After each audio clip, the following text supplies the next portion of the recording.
Merci frère Marc pour cette rubrique que l'on retrouve donc chaque semaine dans notre émission du Tour de France du hockey. Je suis avec Teddy Dacosta. Salut Teddy. Salut.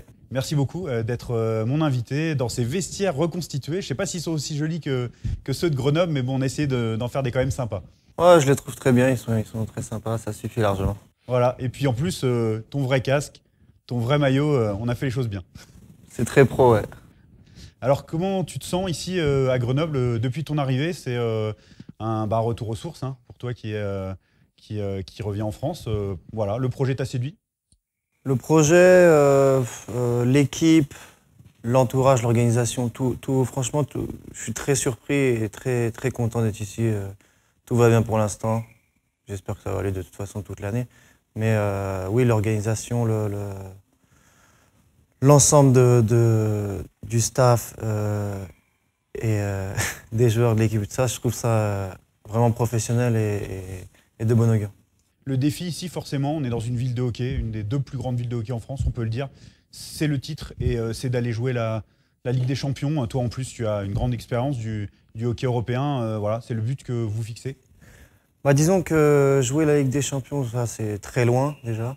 Et finir champion aussi. Donc, nous, on préfère, à ce on en a parlé dans le vestiaire avec les dirigeants, l'entraîneur, tout ça. Bien sûr, on vise le titre, mais on va essayer d'avancer match par match, progresser tout au long de la saison pour arriver au play-off dans les meilleures conditions. Alors, tu as connu des effectifs de très haut niveau européen en Finlande, en Pologne. Comment tu juges cette équipe, la façon dont elle est construite? Elle semble vraiment taillée pour emmener Grenoble au sommet en France? C'est vrai que c'est impressionnant parce qu'il y a 4 lignes, 4 bonnes lignes. Et c'est rare dans une équipe, même en France. C'est souvent très rare d'avoir 4 lignes aussi homogènes. Et je pense que ça va nous aider à aller très loin. Le niveau a beaucoup progressé en France, certes, mais il y a quand même quelques équipes qui sortent du lot et on en fait partie, je pense. Alors, les Dacosta, c'est une famille, une fratrie aussi de hockeyeurs qui symbolise bien l'Europe avec des racines portugaises, avec des racines polonaises. Avoir la chance d'avoir joué en Pologne, pour toi, c'était quelque chose de fort. C'est quelque chose qui te restera, c'était particulier?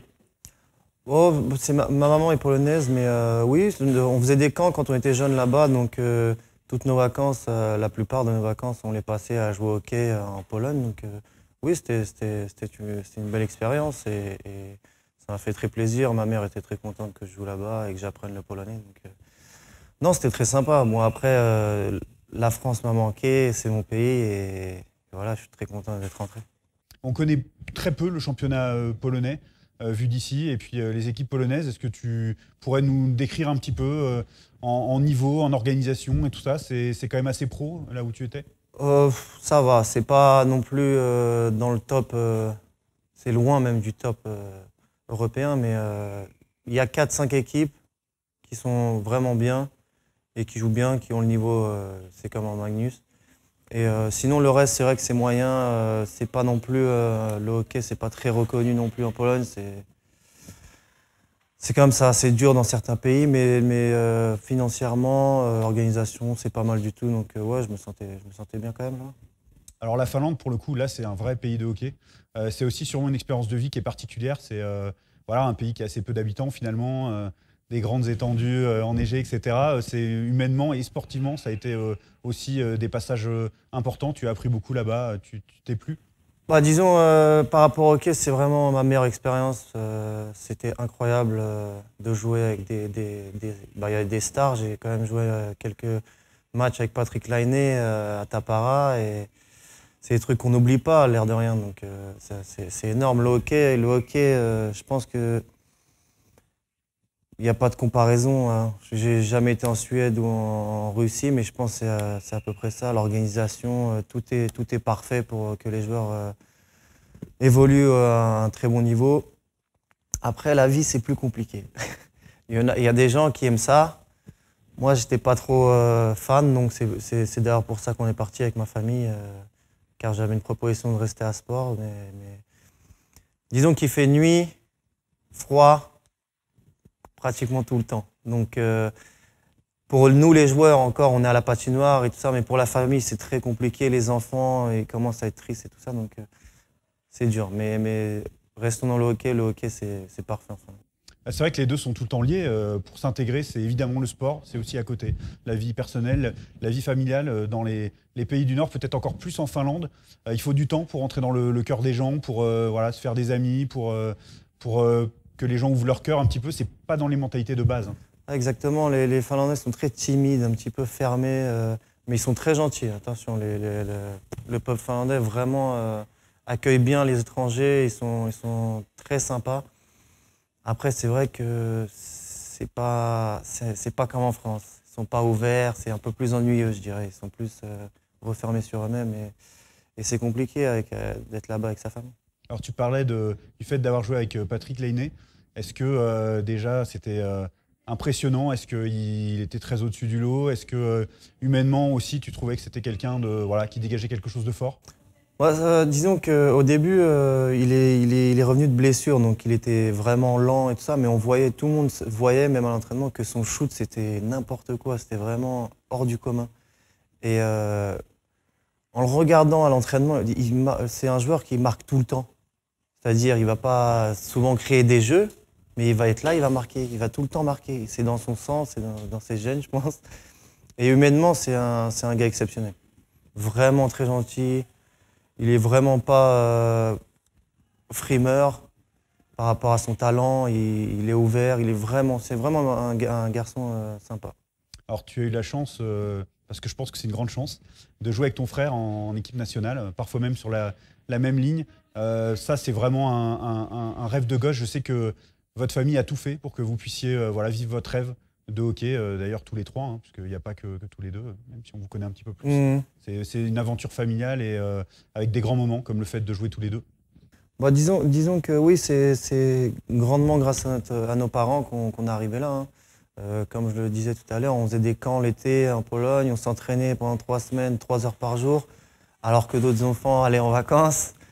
Il y a des prix à payer et bon, ça a marché pour nous. Hein. On est fiers de ça, on est fiers dans la famille, on est très fiers de Stéphane, ce qu'il a accompli. Et qu'on joue ensemble en équipe de France, ouais, c'est que du bonheur. Ouais, c'est ça, on appelle Stéphane le magicien. Ta magie est différente, les deux marchent bien ensemble. C'est sympa, c'est toujours intéressant d'être complémentaires, en fait, comme dans une vraie famille, en fait, où on s'entraide avec les qualités de chacun. Ouais, c'est sûr que moi, j'aime bien l'observer et malgré qu'il soit plus jeune que moi, j'apprends encore des trucs de lui. Donc, des petits gestes, des petites choses à faire pour battre l'adversaire. Et bon, il ne cessera jamais de nous impressionner. Il a toujours il joue pas. C'est hors du commun en fait. Il joue pas. C'est pas normal comment il joue. Il arrive à sortir des mouvements, à garder le palais. Il voit des passes que très peu de joueurs voient. Donc ça fait toujours plaisir de jouer avec lui et de s'entraîner avec lui parce qu'on apprend tout le temps. Et voilà. Après, parlons de famille. L'équipe de France. Bon, mon frère, c'est mon frère. Hein. Mais l'équipe de France, on est devenu une petite famille, l'air de rien. Au fur et à mesure de ces années, on est vraiment tous ensemble, on se tient tous ensemble, on s'aidera tout le temps. Et c'est quand même une petite famille. C'est en plus d'avoir mon frère dans l'équipe de France, c'est un peu notre famille. Alors, il y a eu ce grand moment des championnats du monde en France, c'est inoubliable. Il y a sûrement un petit peu de frustration parce que vous êtes passé si proche. Et puis, il a manqué peut-être cette petite étincelle, peut-être au premier match, où c'est difficile parce qu'une compétition, ça... Non, c'est justement le premier match, il nous a poussé pour les prochains matchs, en fait. On a perdu, on s'est dit, on est chez nous, on peut pas, les gars, il faut se remettre en question et tout ça. Et après, on bat la Finlande, on bat des grosses équipes. Ça passe pas, mais c'est pas vraiment de notre faute si on regarde bien. Il y a une prolongation qui part à quelques secondes de la fin de Suisse, c'était contre. Bref, on perd un point là-dessus, il passe devant nous et voilà, pas de chance. Après, on se rappellera quand même qu'on a fait un quart en Bélarus et celui-là, il sera toujours inoubliable parce que battre des équipes comme ça, faire un championnat du monde de ce style-là, ça arrive pas souvent. Il y a la mission olympique maintenant. Voilà, c'est le cap suprême, on a envie de dire. On veut absolument revoir les Bleus à ce niveau-là pour que vous ayez l'exposition que nous, on pense, en tout cas les passionnés, que vous méritez et qui tirent le hockey français vers le haut. C'est un gros défi.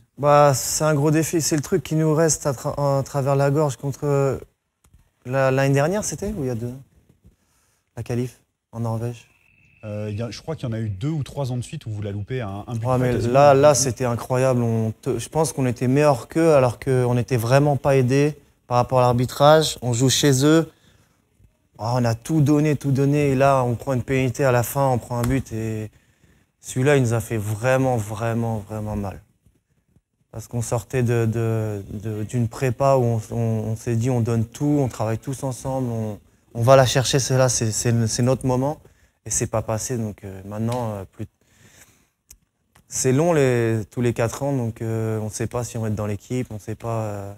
C'est pour ça cette petite famille qu'on avait, ça nous a fait mal de pas réussir à aller en Corée. À titre personnel, comment tu te projettes sur l'avenir, au niveau évidemment sportif, mais même professionnel pour la suite? Comment tu imagines? Oh, je veux pas aller si loin encore, j'ai le temps, il faut que je continue à travailler parce que si je commence à penser ce que je vais faire après, je sais que dans le hockey, je vais commencer à devenir un peu plus feignant, moins travailler et tout va aller vers le bas. Donc ça me dit pas trop, mais j'ai mes petites idées.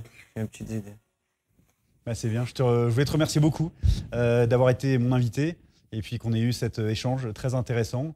Tout le meilleur pour toi, pour la suite.